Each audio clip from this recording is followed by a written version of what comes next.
আমার রাজ্যে সবাই শিক্ষিত থাকবে, আগামী দিনে এটাই আমার লক্ষ্য। এ তো অতি উত্তম কথা মহারাজ।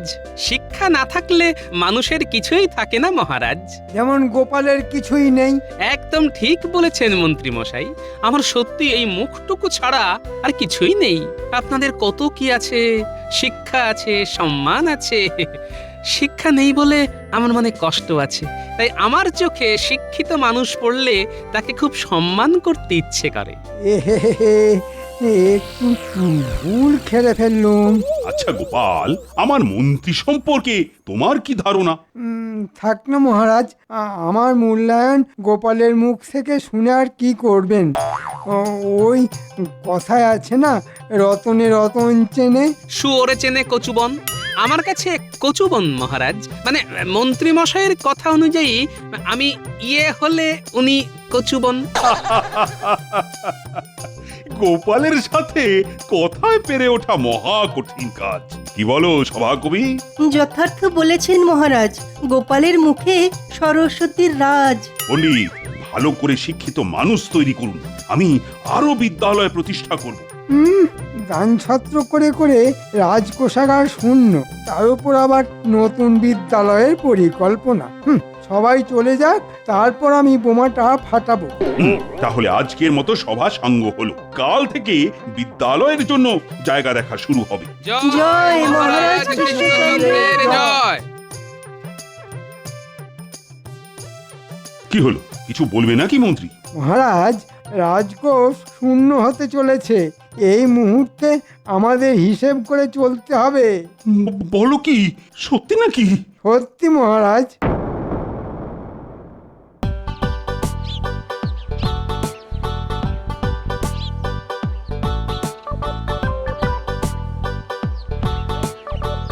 তাহলে পণ্ডিত মশাই, আপনার তো দায়িত্ব বাড়লো, কি করে সামাল দেবেন? আজ একজন ভালো শিক্ষিত যুবককে নতুন বিদ্যালয়ের দায়িত্ব দেবো, আমার ছাত্র। তবে তো কথাই নেই, আমাদের এই রাজ্যে অশিক্ষা থাকবে না। শিক্ষা পাইনি বলে আমার খুব কষ্ট পণ্ডিত মশাই। গোপাল, তোমার মুখে তো মা সরস্বতী বসে আছেন। শিক্ষা কি পুঁথিতেই আটকে থাকে? পুঁথিগত বিদ্যা বিদ্যা নয়, এটা সব সময় মনে রাখবে। কোনো দুঃখ করো না, তুমি তোমার মতন পণ্ডিত, এটা আমার মত। তো তোমরা তো সব শুনলে, এবার বলো তো আমাদের এখন কি কর্তব্য? মহারাজ, এই অবস্থায় আমাদের নতুন বিদ্যালয় স্থাপনের জন্য অর্থ ব্যয়ের কোনো প্রয়োজন নেই। আমাদের যা বিদ্যালয় আছে তাতেই অস্থির। তুমি ঠিকই বলেছ মন্ত্রী। গোপাল, তোমার কি মত? মহারাজ, আমি একজন অশিক্ষিত মানুষ, আমার এই মোটা মাথায় একটা পরিকল্পনা এসেছে। বলো শুনি। আমাদের দেশ কৃষি প্রধান দেশ। আমরা যদি চাষিদের শিক্ষিত করতে পারি তাহলে চাষাবাদ বাড়বে, ফলন বাড়লে চাষিদের আয় বাড়বে, চাষিদের হাতে বেশি অর্থ এলে রাজ্যের আয় বাড়বে মহারাজ। বাহ, খুব ভালো প্রস্তাব। গোপালের মাথা থেকে এর থেকে ভালো আর কি বের হবে? হ্যাঁ, আমার পেটে খিদের আগুন জ্বলছে, আর তুমি বললে জমিতে বীজ ছড়িয়েছি, ধান হবে, তা থেকে চাল হবে, তারপর ভাত। সহজ উপায় কিছু আছে? না মন্ত্রী মশাই, এর থেকে সহজ রাস্তা আমার জানা নেই। তাহলে চুপ থাকো। মহারাজ, আমার মাথায় একটা দুরন্ত পরিকল্পনা এসেছে, কিন্তু মহারাজ আমি ওটা আপনার সাথে একান্তে আলোচনা করব। ঠিক আছে মন্ত্রী, মন্ত্রী ছাড়া সবার ছুটি। যাও যাও সবাই।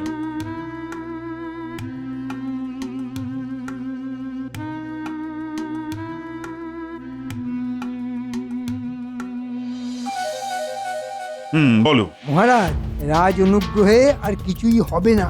আমাদের বিদ্যালয়ে যে সমস্ত ছাত্রদের পণ্ডিত বিনা পয়সায় পড়ায়, সেই সব ছাত্রদের শিক্ষার জন্য মূল্য দিতে হবে। মানে? শিক্ষা এবার থেকে কিনতে হবে। অনেক হয়েছে রাজ অনুগ্রহ, আপনি সবার জন্য করেছেন, কিন্তু এই বিপদের সময় আপনার পাশে এক আমি ছাড়া আর কে আছে? হ্যাঁ, সবই তো বুঝলাম, কিন্তু শিক্ষার জন্য মূল্য, এটা শুনতে কিন্তু ভীষণ খারাপ লাগছে মন্ত্রী। মহারাজকে একটু তোল্লা দিতে হবে। মহারাজ, আপনার মনটা খুব নরম। আপনি ভাবুন, আপনি কতজনের জন্য কত কিছু করেছেন, সবাইকে শুধু দিয়েই গেছেন। এবার তো চাইতে হবে। ছাত্র পিছু 100 মোহর, আর তার থেকে প্রতি ছাত্র 10 মোহর আমি নেব। মহারাজ, প্রতিদিন রাজকোষে কত টাকা ঢুকছে আন্দাজ করতে পারেন? হ্যাঁ, কত কত? অনেক অনেক। 1 মাসের মধ্যে রাজকোষ পূর্ণ। বেশ, তবে তাই হোক। কাল থেকেই বিদ্যালয়ে কর লাগু ঘোষণা করে দাও। যথাজ্ঞা মহারাজ। ছাত্র পিছু 10 মোহর। হ্যাঁ, এবার শুধু পথের কাঁটা গোপালটাকে সরাতে হবে।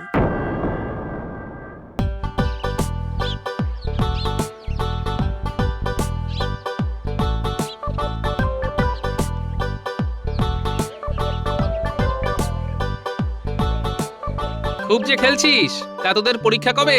দেরি আছে গো গোপাল দাদু। পড়াশোনা ঠিক করে করছিস তো, না শুধু দিনরাত খেলেই বেড়াচ্ছিস? হ্যাঁ, বাড়িতে গিয়ে মাকে জিজ্ঞেস করো, মা কি বলে দেখো। আমি কাউকে কিছু জিজ্ঞেস করব না, শুধু পরীক্ষার ফলটা দেখব। শুনুন, কাল থেকে সকল বিদ্যালয়ের ছাত্রছাত্রীদের ওপর 100 মোহর কর ধার্য হলো। শুনুন শুনুন শুনুন। এটা কিরকম হলো? শিক্ষায় কর? মহারাজের কি মতিভ্রম হলো? কর আবার কি গো গোপাল দাদু?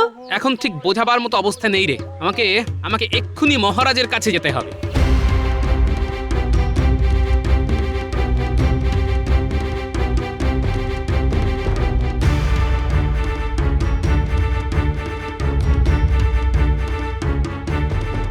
মন্ত্রীমশাই, শিক্ষায় কর, এটা মহারাজ কি করলেন? মহারাজের বুদ্ধি তোমার থেকে অনেক গুণ বেশি, সেটা কি তুমি জানো না? হ্যাঁ, মাঝে মাঝে মহারাজের কাজকর্ম দেখে আমার তা মনে হয় না। তুমি কি বলতে চাইছো? মহারাজ বোকা? ওটা আপনি বললেন, বুদ্ধির কথা আপনি তুললেন। তুমি একজন রাজ কর্মচারী হয়ে রাজার আদেশ অমান্য করছো। আমি মহারাজের কাছে জানতে চাইছি যে এই করের প্রস্তাব তার মাথায় ঢুকিয়েছে কে? তা জেনে তোমার লাভ? তোমার কাজ লোককে হাসানো, হারামো করে লোকের মনোরঞ্জন করা। তুমি সেটাই করো। আমাদের কাজ আমাদের করতে দাও। রাজ্য চালানো অতি কঠিন কাজ, ওটা চালাতে বুদ্ধি লাগে। তার মানে শিক্ষাটা এখন ধনী লোকেদের জন্য, কি তাই তো? যে কর দেবে তার। তুমি এখন আসতে পারো, কাল রাজসভায় এসে আলোচনা করো। এখন মহারাজ বিশ্রাম নিচ্ছেন। আচ্ছা, কাল রাজসভাতেই দেখা হবে। আর কালই তো তোমার শেষ দিন।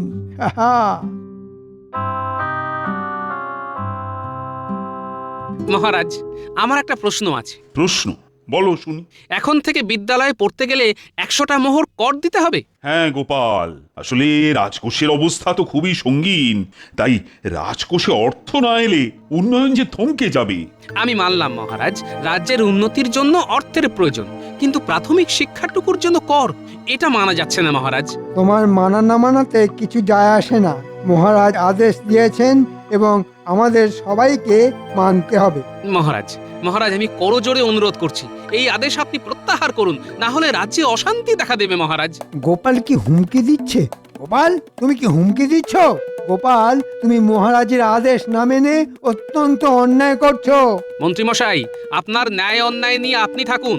আমার জাগ্রত বিবেক যা বলবে আমি তাই করব, আর আমি হুমকি দিচ্ছি না, আমি সতর্ক করছি। মহারাজ, সতর্ক হন, এখনো সময় আছে। গোপাল, তোমার কথায় কিন্তু আমি বিদ্রোহের গন্ধ পাচ্ছি। আমি চাই না এই কথা নিয়ে আর কোনো আলোচনা হোক। আমার সিদ্ধান্তই চূড়ান্ত। তোমার যদি আমার আদেশ মানতে অসুবিধে হয় তাহলে আসতে পারো। এই দিনটার জন্য কতদিন অপেক্ষা করেছি, আজ সফল হলো। আমি চললাম মহারাজ। আজকের পর থেকে আমি তোমার মুখ দর্শন করব না।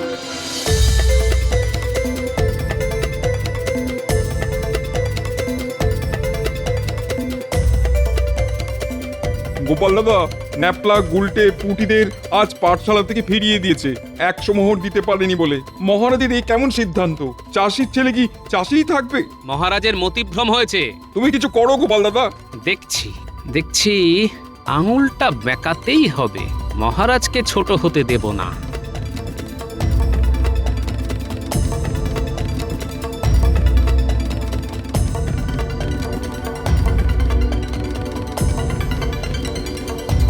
এই সংবাদ শোনালে দূত, মহারাজ কৃষ্ণচন্দ্র গোপালকে রাজসভা থেকে বিতাড়িত করেছে। হ্যাঁ মহারাজ, প্রাথমিক শিক্ষায় 100 মোহর করে কর বসানোর প্রতিবাদে গোপালকে মহারাজ কৃষ্ণচন্দ্র বরখাস্ত করেছেন। হ্যাঁ, প্রাথমিক শিক্ষায় 100 মোহর কর, হ্যাঁ? এই কার বুদ্ধিতে মহারাজ কৃষ্ণচন্দ্র এই সিদ্ধান্তটা নিলেন, হ্যাঁ? ওই অতি বুদ্ধিমান মন্ত্রীর বুদ্ধিতে নিশ্চয়ই, হ্যাঁ?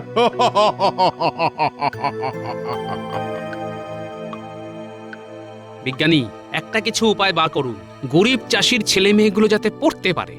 আমি আমি একটা যন্ত্র আবিষ্কার করেছি, তার নাম পেরিস্কোপ। হ্যাঁ, ওই জানলার মধ্যে ঢুকিয়ে দিলে বোর্ডে যা লেখা সব দেখা যাবে। হ্যাঁ, ওই লুকিয়ে সব কিছু দেখতে পাবে। হ্যাঁ, বাহ বাহ বাহ বাহ!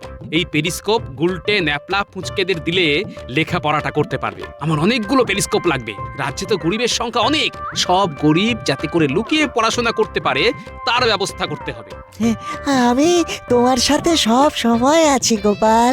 ধন্যবাদ বিজ্ঞানী, আমি এখন চলি, অনেক কাজ আছে।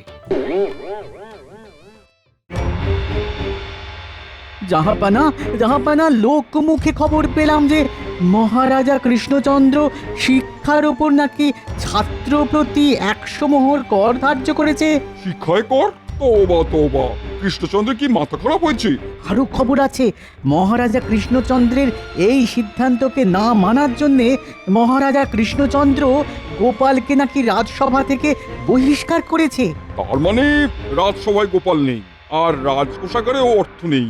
বাহ বাহ বাহ বাহ বাহ! কি সুযোগ! মহারাজ কৃষ্ণচন্দ্রকে বুদ্ধিতে হারিয়ে কারাগারে নিক্ষেপ করব। একটা জোরদার উপায় বার করতে হবে। ভাবো ভাবো উজির, ভাবো। সুযোগ একেবারেই আসে, বারবার আসে না। ভাবো। ভাবতে দিন জাহাপানা।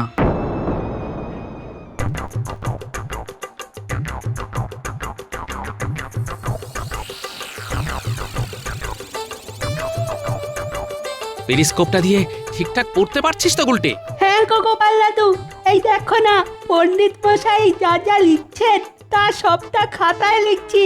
বাহ, কষ্ট করে যা শিখবি তা কখনো ভুলবি না। মন দিয়ে পড়, তোরা আমার বানর সেনা, যুদ্ধে নেমেছি, এই যুদ্ধে জিততেই হবে। কি কিছু ভাবলে উজির? ভেবেছি জাহাপানা। বলো বলো শুনি। বাহ বাহ বাহ, ক্যা বাত ক্যা বাত! বাহ উজির, দারুণ ভেবেছো। যদি কৃষ্ণচন্দ্র পারে ভালো, না পারলে কারাগারে। গোপাল নেই তখন আশা না করাই ভালো। দেখি কৃষ্ণচন্দ্র, তুমি এবার কিভাবে বাঁচো। মহারাজ, মুর্শিদাবাদ থেকে নবাবের দূত এসেছে। কি কি মুশকিল! আবার নবাব এলো কেন? নবাব মানেই তো কিছু কুটকচালি। ঘাবড়াবেন না মহারাজ, আমি আছি তো। দেখি না নবাব কি বলতে চায়। রক্ষী, যাও নবাবের দূতকে ডেকে আনো। ভয় বুক দুরু দুরু, হবে শেষ না শুরু? মহারাজ কৃষ্ণচন্দ্রের জয় হোক। কি সংবাদ? নবাব একটা উপহার পাঠিয়েছেন আপনার জন্য। উপহার? বলো কি? এই যে দেখি জলে ভাসে শিলা। জানি না বাবা, নবাবের কি লীলা। আহা, শুনি না। বলো বলো দুধ। আছে একটা হীরের ঘট, আর আছে একটা ধাঁধা। সমাধান করতে পারলেই হীরের ঘট পাবেন, আর সমাধান করতে না পারলে রাজা যাবেন কারাগারে। আমি জানতাম। ও মন্ত্রী! আহা মহারাজ, অত উতলা হবেন না, আগে তো শুনি কি ধাঁধা। দূত, তুমি বলো। এই সেই বাক্স, তালা দেওয়া, চাবি হলো গিয়ে একটা ধাঁধা। 3 দিন সময় পাবেন ধাঁধাটা সমাধানের। ধাঁধাটা তাহলে পড়ি। পড়ো। সমাধান করো প্রশ্নবাণের, দেখো নেত্র দিয়ে, মন দিয়ে উত্তর ভাবো কোনো দিকে না গিয়ে। 4টে অঙ্ক মিললে তবেই খুলবে তালার জট, বাক্সের ভেতরে খুঁজে পাবে চিঠি আর হীরের ঘট। ওরে বাবা, এ তো শুধু ধাঁধা নয়, একেবারে গোলক ধাঁধা। ও সভাকবি, তুমি তো কবিতা লেখো। তা এই ধাঁধাটার সমাধান করে আমাকে বাঁচাও। মহারাজ, আমি তো কবিতা লিখি, ধাঁধা তো লিখি না। তাও তো বটে, তবে উপায়? আমি তো আছি মহারাজ, 3 দিন সময় আছে। ও আমি ঠিক বার করে নেব, একটু মাথা ঠান্ডা করে বসতে হবে। আজকের মতো সভা শেষ।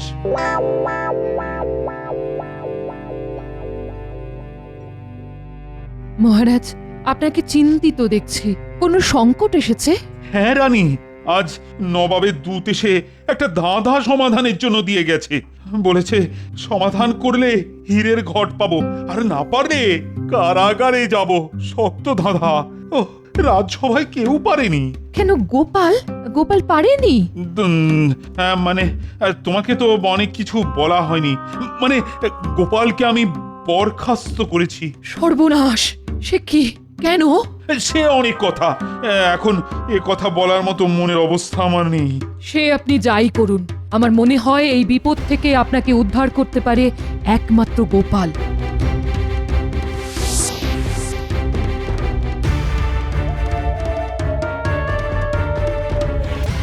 গোপাল, ও গোপাল!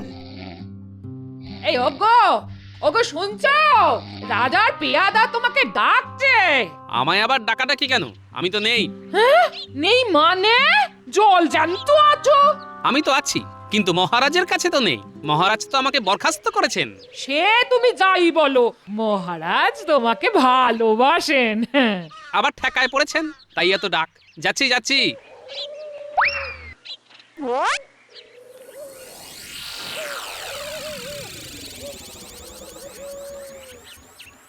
বলো ভাই, কি ব্যাপার? এত ডাকছো কেন? মহারাজের জরুরি তলব, এক্ষুনি যেতে হবে। তুমি এগোও, আমি আসছি। যাই দেখি মহারাজ আবার কি বিপদে পড়লেন। ঠাকুর, ঠাকুর একটু মুখ তুলে চাও। ঠাকুর, দুর্গা দুর্গা দুর্গা দুর্গা, জয় মা, মানুষটাকে একটু দেখো মা। জয় মা, জয় মা। এটা আপনি কি করলেন মহারাজ? ওই রাজদ্রোহী গোপালকে আবার ডাকলেন? সাধ করে কি আর ডেকেছি? ওই গোলক ধাঁধার ফাঁদে পড়ে ডাকা হয়েছে। তুমি কি ধাঁধার সমাধান করতে পেরেছো মন্ত্রী? মানে চেষ্টা চলছে, হয়ে যাবে। যদি না হয়, না হলে তবে তো আমায় কারাগারে যেতে হবে। প্রণাম মহারাজ। এটা কি ধরনের বেয়াদবি গোপাল? আগে আপনি তো আমার মুখ দেখবেন না বলেছেন। রাজাজ্ঞা অমান্য করি কি করে মহারাজ? আচ্ছা আচ্ছা আচ্ছা, আমার ঘাট হয়েছে। ফেরো আমার দিকে। মরকটটা আবার জ্বালাতে এলো। বলুন মহারাজ, আপনার কি সেবায় লাগতে পারি? মন্ত্রী, শোনাও ধাঁধাটা। ও গোপাল, তোমাকে কিন্তু এর সমাধান করতেই হবে। সমাধান করো প্রশ্নবাণের, দেখো নেত্র দিয়ে, মন দিয়ে উত্তর ভাবো, কোনো দিক না গিয়ে। 4টে অঙ্ক মিললে পরেই খুলবে তালার জট, বাক্সের ভিতরে খুঁজে পাবে চিঠি আর হীরের ঘট। তা মহারাজ, আমি তো মুখ্য সূক্ষ্ম মানুষ, যাতে নাপিত। আমি কি পারবো? পারলে তুমি পারবে গোপাল, না পারলে আমাদেরই ফাটা কপাল। মহারাজ, আমি এই ধাঁধা সমাধানের বুদ্ধি লাগাতে পারি, কিন্তু আমার একটা শর্ত আছে। শর্ত? হ্যাঁ মহারাজ, শর্ত। শিক্ষা খাতে যে কর বসিয়েছিলেন সেটা তুলে দিতে হবে। দেখলেন মহারাজ, গোপালের বজ্জাতিটা দেখলেন? ও কিরকম চাপ দিচ্ছে। তুমি থামো। কর তুলে দিলাম, ঠিক আছে, কিন্তু আমারও একটা শর্ত আছে। তুমি যদি না পারো, তবে তুমি আমার এই রাজ্য থেকে চিরকালের মতো চলে যাবে। রাজি? রাজি। নিন মন্ত্রী মশাই, এক একটা করে লাইন বলুন। সমাধান করো প্রশ্নবাণের। প্রশ্নবাণ, 5-এ পঞ্চবাণ। তারপর দেখো নেত্র দিয়ে। দাঁড়ান। দেখো নেত্র দিয়ে। নেত্র 3-এ নেত্র মানে 53। তারপর মন দিয়ে উত্তর ভাবো, কোনো দিক না গিয়ে। কোনো দিক না গিয়ে। দিক 10-এ দিক, তার মানে 53 10 5 3 1 0। মহারাজ, নিয়ে আসতে বলুন বাক্সটা। সংখ্যা মিলিয়ে বাক্সটা খুলি।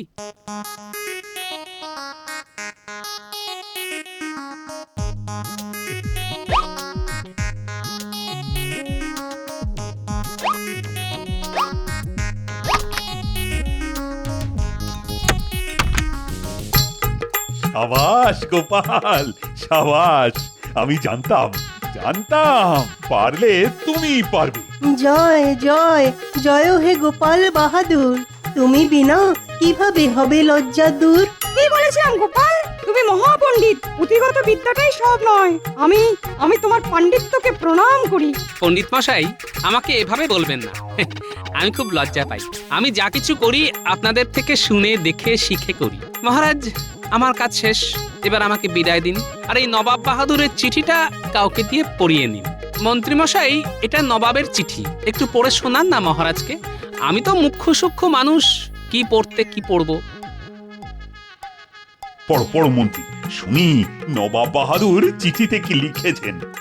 কৃষ্ণচন্দ্র, গুপ্তচর মারফত জানতে পেরেছি যে তোমার রাজকোষাগার প্রায় শূন্য, তাই একটা বুদ্ধির পরীক্ষা দিলাম। সমাধান করতে পেরেছো? তাই এই ঘট ভর্তি হিরে তোমার রাজকোষে রইল। না পারলে তোমাকে কারাগারে যেতে হতো। বুদ্ধি যার, জয় তার। এ সবই হলো গোপালের জন্য। গোপাল, তুমি এই কৃষ্ণনগর ছেড়ে কোথায় যাবে? তুমি আমার রাজসভার একটা রত্ন। আর সংসারে থাকলে মান অভিমান হয়, অভিমান হলে কেউ কি সংসার ছেড়ে চলে যায়? থাকতে পারি মহারাজ, একটা শর্তে। আবার শর্ত? বলো বলো শুনি। নতুন বিদ্যালয় স্থাপন করতে হবে মহারাজ। তথাস্তু। জয় জয় গোপালের জয়, জয় গোপালের জয়। মন্ত্রী, এতদিন ধরে যা মোহর তুমি আমাকে ভুল পথে চালিয়ে উপার্জন করেছিলে, সেই সব মোহর তুমি রাজকোষে জমা দেবে। কিছু তো খরচ হয়ে গেছে মহারাজ। আমিও সব জানি না। পুরো মোহর হিসেব করে রাজকোষে জমা দেবে 3 দিনের মধ্যে। এটা আমার আদেশ। তাহলে সেই গোপালই কৃষ্ণচন্দ্রকে বাঁচালো। আবার আমরা হেরে গেলাম জাহাপানা। উজির, এই হারাতে আনন্দ আছে, দুঃখ নেই। যার গোপাল আছে তার সব